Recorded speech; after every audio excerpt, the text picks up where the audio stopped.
Like it, please like, share, leave a comment, and do all those good things so we can know if we getting through. Do you see what we're saying? Do I need to make it plainer or different? Any of those things. So today is going to be on why we use the word kind instead of in conjunction with species. Remember now, it's all about the mindset, and they use words to cover up a lot of evidence. I'll put it that way. So when they say species, they're trying to be so scientific, but they're only going off illusionary theories that they have not proven. So let's get started here. Why I use kinds instead of modern species.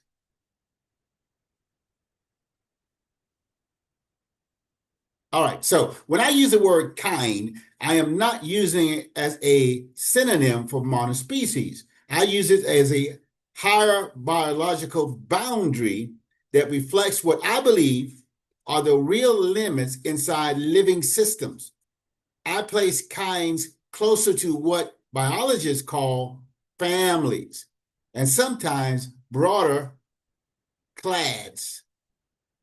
This allows me to fully accept the adaptation and recombination and hybriding, while still recognizing a firm upper boundary on biological change.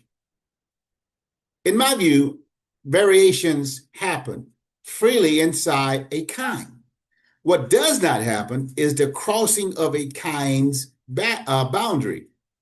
I do not see evidence that natural processes can turn one biological architecture into a completely different one. They are talking of magic. They are talking metaphysical, and they have not proven it. They want to tell you that they are so sophisticated, that they are so intelligent and educated, that this is what happens. Believe them, trust them, have the imagination.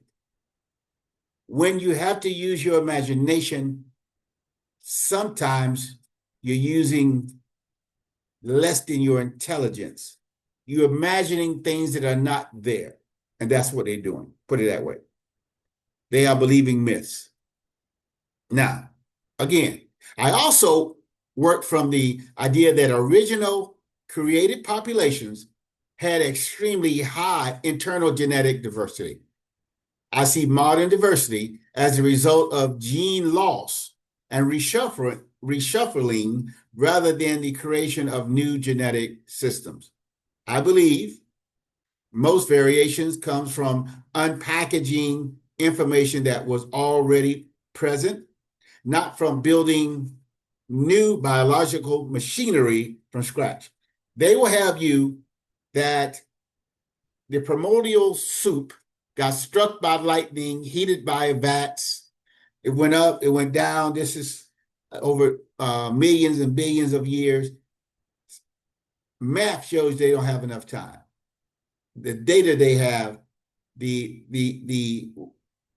mutation rate does not support their fantasy. Now, hibernation. Hibernation plays a major role in how I identify kinds. When animals can't interbreed, even rarely, I treat them as belonging to the same kind. This includes groups such as dogs, wolves, and coyotes, as well as cattle, bison, and yaks, and also lions and tigers.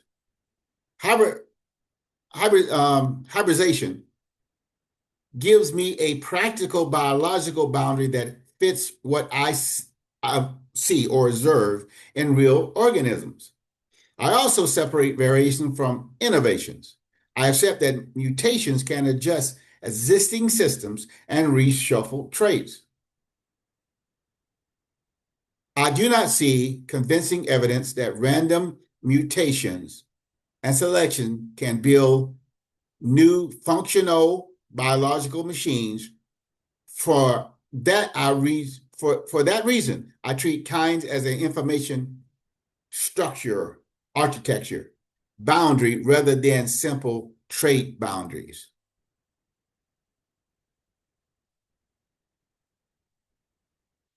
Now, mutation rates. I am skeptical of the genetic clock models, molecular models.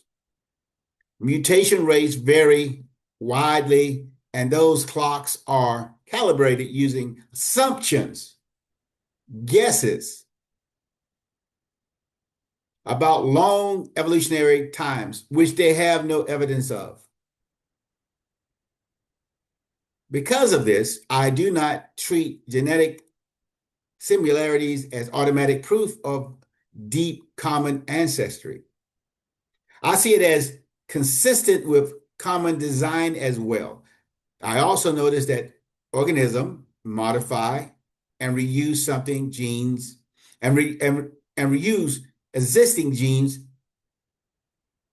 families. I do not see clear evidence that new major gene families are invented by unguided processes. An unthinking process cannot react to the surrounding environment. This is more of their wishful thinking. This is more of their illusion on what could or should or may have happened. This reinforces my view that natural change has a boundary.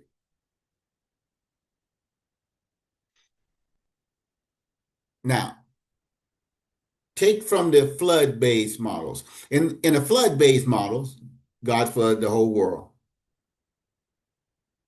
Starting populations must have been small. This forces kinds to be broad enough to include many modern species while still remaining few enough to fit into a compressed starting population.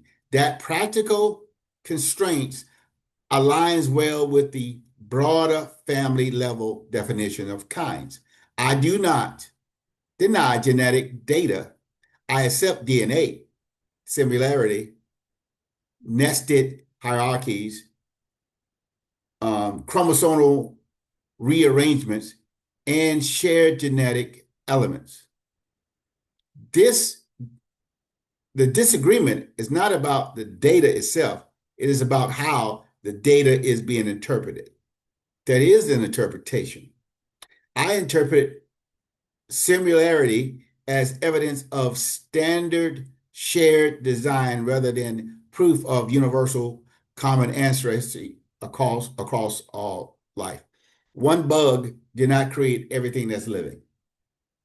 But God, when he created, he started at the bottom from dust and built up.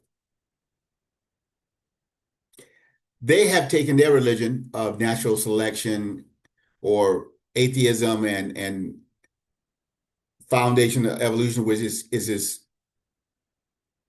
become their religion. They have taken it too far. And for them, they can't give it up because their religion, which is secular, is more convenient for them to continue as they are. They got all the answers. Now, true, organisms change. We see that in nature. The central question for me is not whether organisms changed. They clearly do. The real question is whether any natural process has been shown through scientific model, scientific method, to invent an entirely new biological system from scratch. I do not see that demonstrated. Because of that, I use the concept of kinds as a way to describe what I believe are real and observable limits inside living biology. That is why I speak in terms of kinds rather than